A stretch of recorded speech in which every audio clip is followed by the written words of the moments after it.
From Hollywood, the CBS Radio Workshop.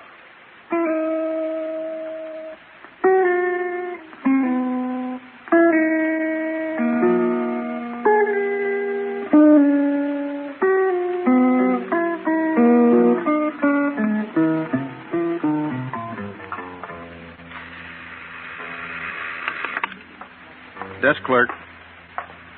Journal American 411. Right away. Good afternoon, Arthur. Oh, hello, Mr. Shelby. Any messages for me? Well, not since I came on, sir. May I have my key, please? I'm sorry, Mr. Shelby, but the manager says not to give you your key until your bill's paid. Oh?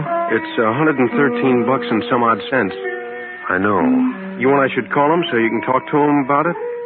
No, never mind. Sorry, Mr. Shelby. It's not your fault, Arthur. I'll stop back in a couple of days to see if there's any mail. Yes, sir. Yes, clerk. No, I'm sorry, Mrs. Mosley. $14.60, 65, 66 cents. Well, I can eat for a week or so, and plenty of people sleep in the subway. CBS Radio presents the CBS Radio Workshop, dedicated to man's imagination, the theater of the mind. Tonight, Subways Are for Sleeping, based upon the Harper's Magazine article by Edmund G. Love, a true story of one man's strange adjustment to mid-century materialism in the largest city in the world.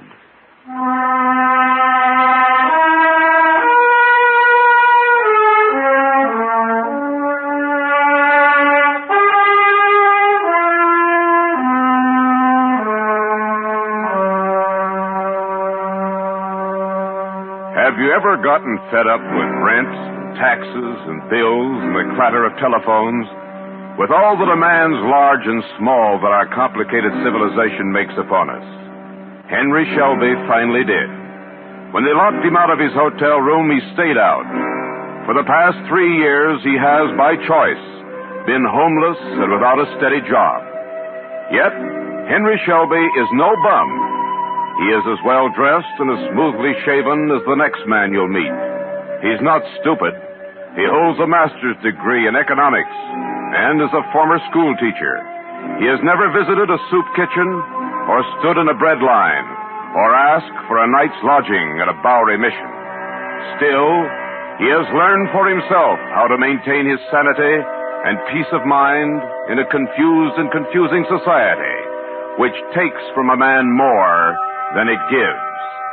Henry Shelby has reversed the process, and this is how he does it. I'm getting along all right. I'm perfectly happy. I'm just waiting to see how things come out. In the meantime, I see to it that I always have at least 15 cents, so I'm sure of a place to sleep. And the truest statement I ever heard is that no one will ever starve to death in the United States.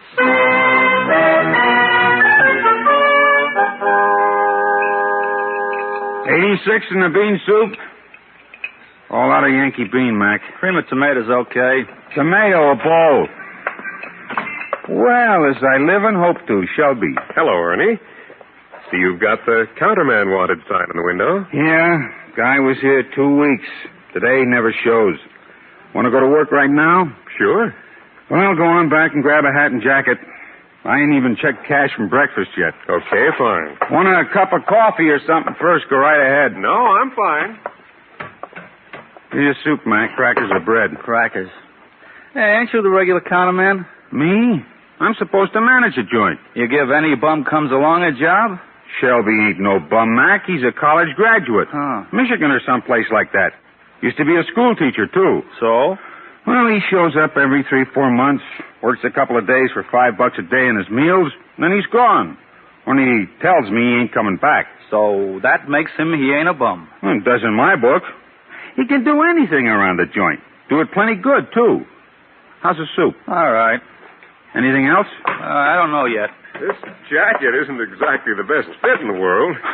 You look great, Shelby. I'll bet. Now, here's your checks and a punch. Everything's the same as last time he was here. Not quite. Corned beef and beans are up a nickel. Hey, they are at that. I forgot. Well, she's all yours. I'll check the register. Anything else for you, sir? Pie? Coffee? I might have some pie at that.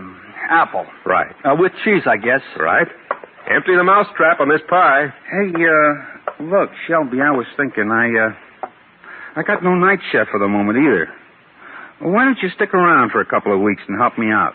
Well... 8-hour shift, 5 days, $55, and all the food you can steal. Here you are, sir. Well, I'll think about it, Ernie.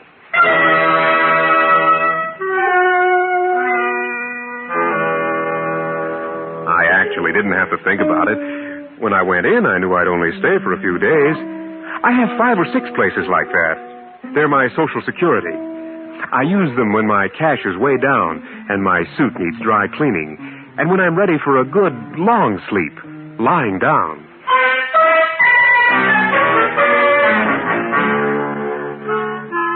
So, Henry Shelby works just long enough to get a little money ahead. Then he picks up his clean laundry and checks in at a respectable but inexpensive hotel. Here's the $4.50 in advance. I'm afraid I don't have any luggage. And will you send the valet up to my room in a few minutes, please? Once his suit is on its way to the cleaners, Shelby spends the next 24 hours in bed or under the shower. He has taken as many as 15 showers on one of these occasions and slept for as long as 22 hours. It's an extravagance, of course. Costs me $7 or $8, and that's as much as I usually spend in a whole week. But I certainly do feel fine when I check out.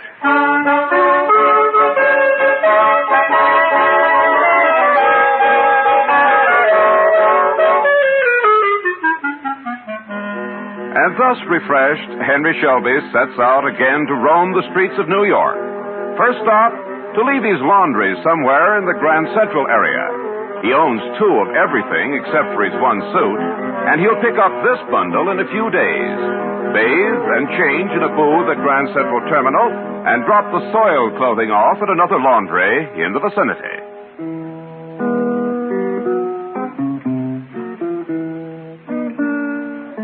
I carry a safety razor in my pocket, and I shave at least every 36 hours. It costs 25 cents for a booth, but I can freshen up generally at the same time. The bums who look like bums are mainly the ones the cops bother. Naturally, I don't consider myself a bum, so I make it a point not to look or feel like one.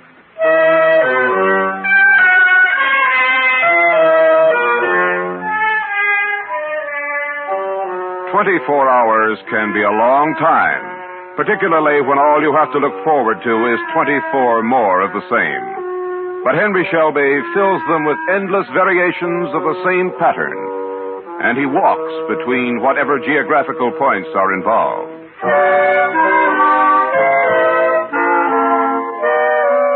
Breakfast time may find him at a juice bar on 3rd Avenue. Large tomato juice, please.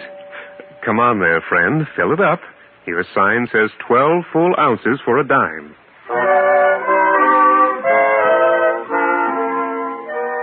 Coffee at the automat on 6th. Another cup later in the gloomy fluorescent glare of a cafeteria in the garment district.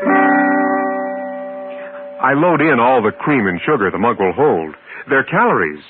Free calories.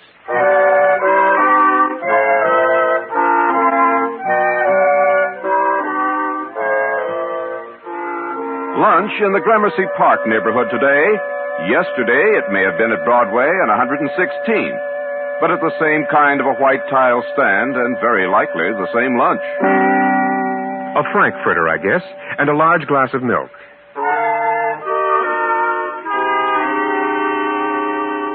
Two or three more cups of calories during the afternoon, and finally, the one substantial meal of the day. The Vienna loaf dinner looks all right. Vienna loaf coming up. Not that slice. The next one with the hard-boiled egg in it. Yes, that one. Fried or boiled potatoes, corn or stewed tomatoes. No potatoes. Plenty of starch in the bread. How about a good helping of cream spinach instead? Mac, if you got to order a la carte, why don't you go to the Waldorf for the 21, huh? Well, I'll take you to either one of them someday as my guest. Yeah, I'll hold my breath. Okay, spinach. Now, corn or stewed tomatoes? Stewed tomatoes. What's that you're putting on? Gelatin salad comes with it. No, thanks. Let's trade for a dab of those cooked carrots, okay? Now, look, They're Frank. probably cheaper than the salad. You're saving money for the management. That's what I'm interested in. Okay, but don't ask me for no Charlotte rules. There you are, Mac. Very good. Very well-balanced dinner. Yeah, not bad for 42 cents. Not bad at all. I may continue to give you my patronage when I'm in the neighborhood.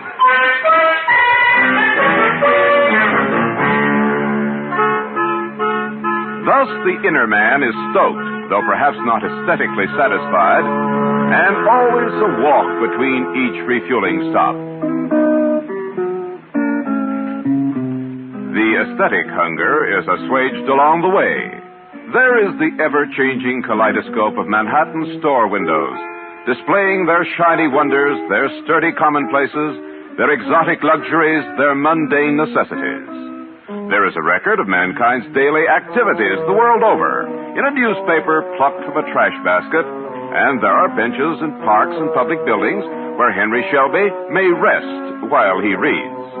There are pillared halls where paintings and sculpture may be viewed.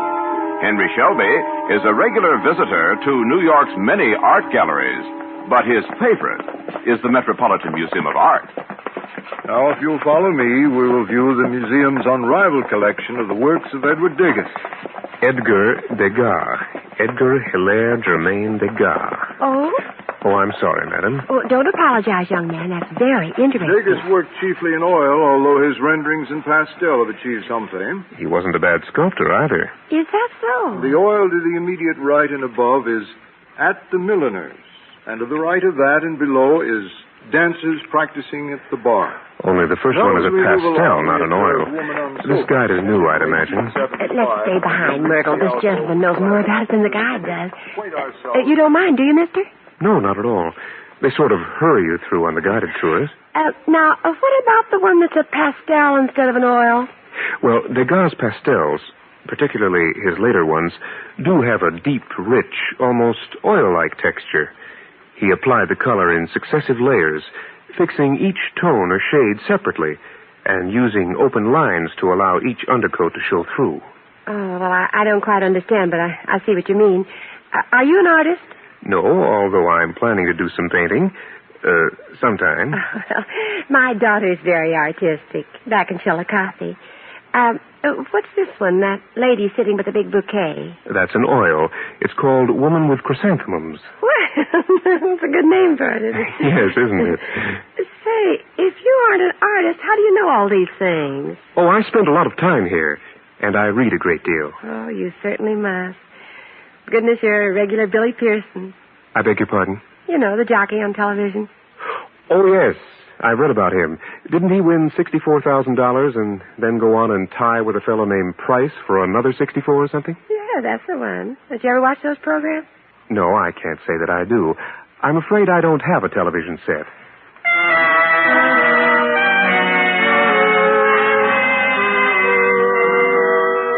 Yes, there's plenty of free culture and free entertainment to be found in New York City, even without a television set or a radio in your home, even without a home.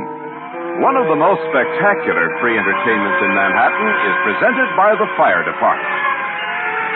Henry Shelby always follows a fire engine. He generally gets to the fire, too, for the radius in which each engine company operates is small enough to permit even a pedestrian to arrive shortly after the equipment. Oh, this one is nothing. It's just a chemical job. They might as well have left the ladder truck back at the station. Now, you should have been at Amsterdam on 133rd the other day. I happened to be in the neighborhood at the time.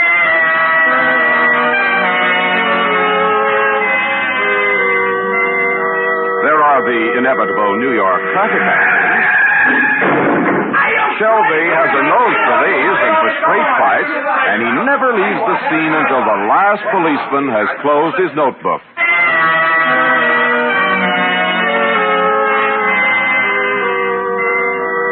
And And the parks and public squares are places where a man with a message may speak it forth within certain limits of subject matter. Race can commit mass suicide, and that is to continue to eat the flesh of the animals. What Mother Nature intended us to nourish ourselves with grows in the ground. Henry Shelby stops to listen to every street corner orator he runs across, weighing gravely the ideas he hears. I can scarcely agree, but he does have a wonderfully resonant voice. There are the new buildings that constantly alter New York's skyline. Our well-kempt vagrant knows every major construction project in town and shows up at the exact moment some critical problem is to be solved. No. A little more to the right. Say, does it look to you as if they're placing that girder properly? It doesn't right now, but they'll raise it another 3 feet and then force it to the right with a cross member. Oh, yes, I see. Actually, it's a different technique than we're accustomed to watching in the usual steel skeleton construction. Seems to me there'll be too much strain on the cross member. No, I understand the alloy is both light enough and strong enough so that, in effect, they're employing a variant of the ancient Egyptian post and lintel method. Say, there are similarities, aren't there? You're an engineer, I take it. No, matter of fact, my master's was in economics. Is that so? I'm liberal arts myself, Yale 28. Construction's sort of hobby of mine. Watching you at any rate. Mine, too. So much so that I've done quite a bit of reading on it. There. You see what they're doing now? That's how they equalize the stresses. So they do. Your office in the neighborhood? No, it isn't. I just happen to be passing this way. Mine's just across the street, 230 Park. I'm H.J. Chisholm, Regal Paper Company. How do you do, sir? I'm Henry Shelby. Hello. You with the firm, or you in business for yourself? Neither. I don't have a connection right now. Is that a fact? Well, if you're looking, why don't you stop by the office whenever it suits you? We might very well have something for a chap like you. That's mighty nice of you, Mr. Chisholm. I'm not really looking at present, but I'll certainly remember you when I am. I wish you would. Say, wouldn't it save time and an extra piece of heavy equipment to haul those I-beams up on the construction elevator and then place them with one of those small hoists? It seems that it would at that. I think you have something there, Mr. Chisholm, and I'm going to look into it the next time I'm at the library.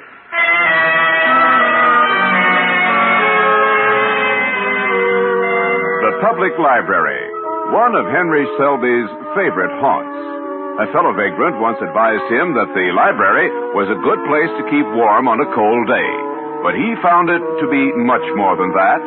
On his first visit to the massive old building at 42nd and 5th Avenue, he asked for a copy of the New York Times for November 10th, 1936, and was referred politely to the microfilm room.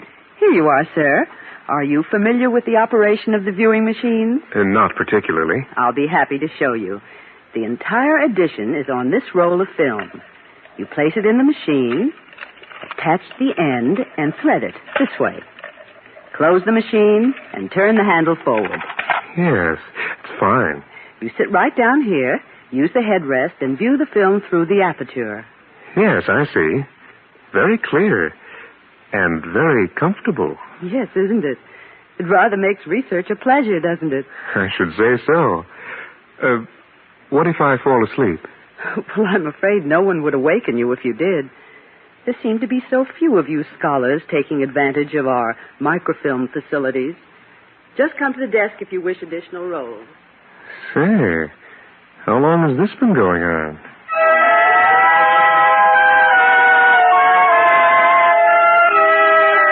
Henry Shelby was asleep in 15 minutes and awoke undisturbed 5 hours later. For some time, the microfilm room was at the top of his list as a place of shelter. Then suddenly he realized it was a far more valuable place for pure entertainment. He has read all the issues of the Times available on film, all his favorite comic strips from the date of their inception, all the columns Damon Runyon ever wrote, and has even developed a system for playing the horses. One time, he worked long enough to accumulate $25, and with it, visited Aqueduct Racetrack. Now entering the winner's circle is Time You Told Me, ridden by jockey Farrell Zufeld. The time for the mile and a 16th was 1:43 and 2, and the result of the 8th race is now official. 11:20 to win. Let's see, that makes me $87.40 a head for the day after expenses. Well, how long has this been going on?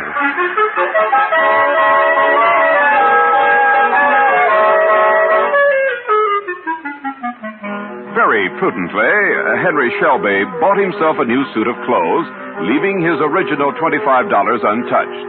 A few days later, he visited Belmont Park and lost the entire sum. I still play the races in the microfilm room. During the winter, I study the preceding summer's entries, make my selections, and check them against the results in the following day's paper. I never look at the results in advance. Might just as well be honest about it.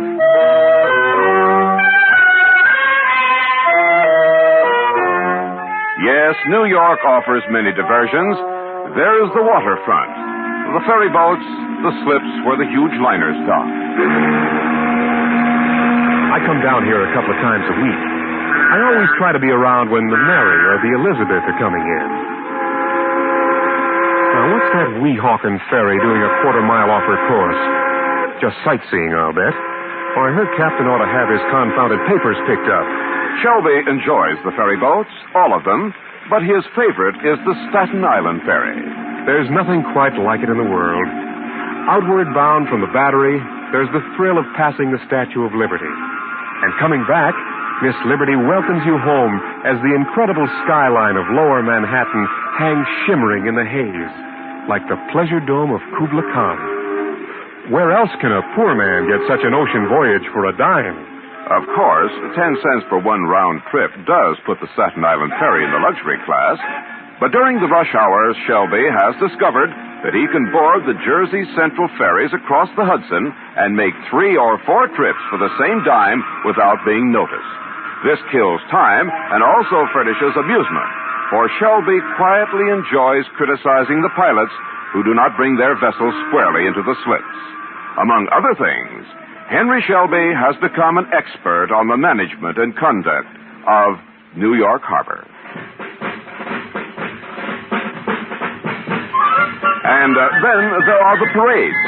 New York City is the only place where there is a parade of some sort every day. That's one of the reasons Henry Shelby is happier here than he would be in any other city in the world.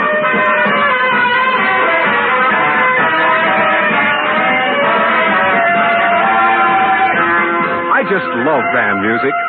Why, last Armistice Day I saw 5 different parades and even marched in one. I carried the front end of the bass drum and got $3 for doing it. So, the patternless pattern of Henry Shelby's days, and the days of perhaps thousands like him. Men who choose to work only enough to maintain a bare thread of personal existence in a society that clamors for workers and rewards them with possessions and security and the same comfortable resting place each nightfall. Where does Henry Shelby sleep? A clean hotel bed is a once-a-month extravagance to him. Perhaps he trudges to the Pennsylvania station and boards an 8th Avenue subway train at about 1 o'clock in the morning. That's why his cash minimum is 15 cents, the price of a subway token. He settles himself in the almost empty front car and drops off to sleep. He awakens before he reaches the end of the line, has a smoke, boards another train, and sleeps at the other end of the line. He has several standard trips mapped out: J Street to Queens, back to the Brooklyn end of the line, up to the tip of Manhattan, back to Penn Station. In 5 hours, he has probably netted 4 hours sleep. He has learned the habits of the transportation police, and he tries to keep himself from becoming too familiar a figure. That's why I use the subway maybe only every other night, or not quite that often. In warm weather, there are fire escapes, some of them covered, and Central Park and Prospect Park. And when it's really hot, there are the beaches. No one ever bothers you there. Always plenty of legitimate sleepers trying to beat the heat.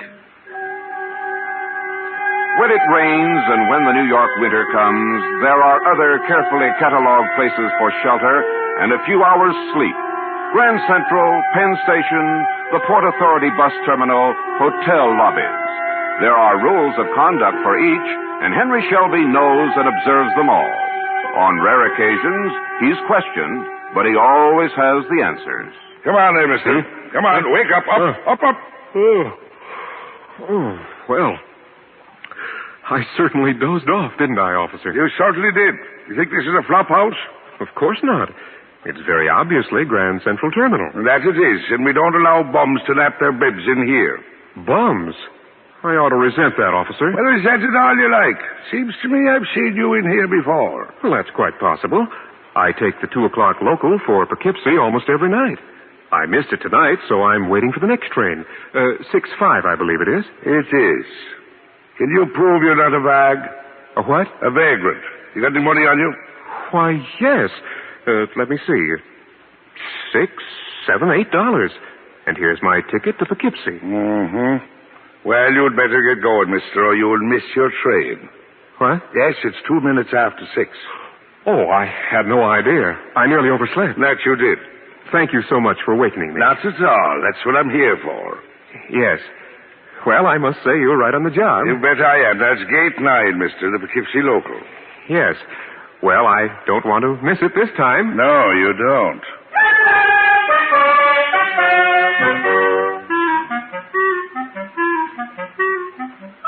So, for the first time, Henry Shelby had to take the train for Poughkeepsie under the suspicious glare of the railroad cop. But the ticket was never punched, for he got off the train at 125th Street to begin another day of Manhattan meandering. Henry Shelby is never without 3 tickets. One to Poughkeepsie, one to Princeton, and the third to Elizabeth, New Jersey. His operating equipment for sleeping in the 3 major terminals.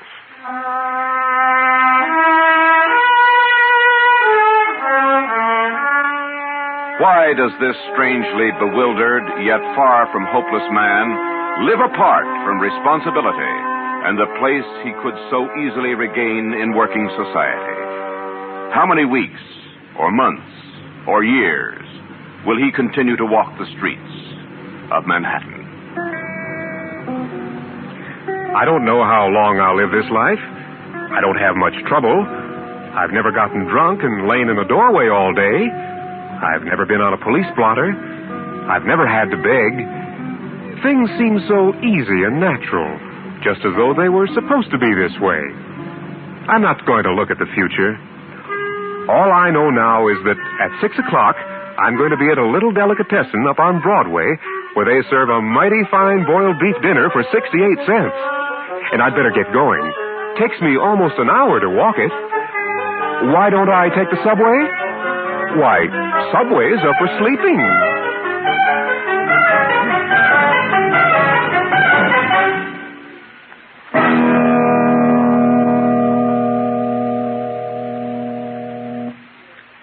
The CBS Radio Workshop is produced in Hollywood by William N. Robeson and was tonight directed by Mr. Robeson. Subways Are for Sleeping was based on the Harper's Magazine article by Edmund G. Love and was adapted for the workshop by Fran Van Hartesveld. Henry Shelby was played by Byron Kane, and the narrator was William Keneally. Also heard in the cast were Sarah Selby, Helene Burke, Edwin Bruce, Frank Gerstle, Court Falkenberg, Tony Barrett, Ted Bliss, and Alan Reed.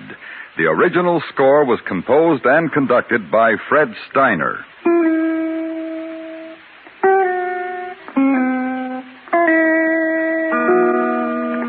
Next week, from New York, the workshop will present Only Johnny Knows, a survey of child training from the birds and the bees era of wonderful innocence a century ago to the complex and guilt era of today's psychiatric sophistication.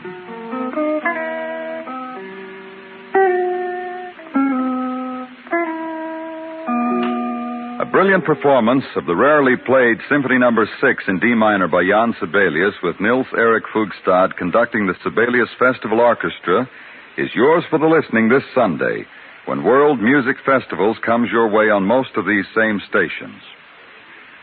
Stay tuned for 5 minutes of CBS News to be followed over most of these same stations by My Son Jeep. America listens most to the CBS Radio Network.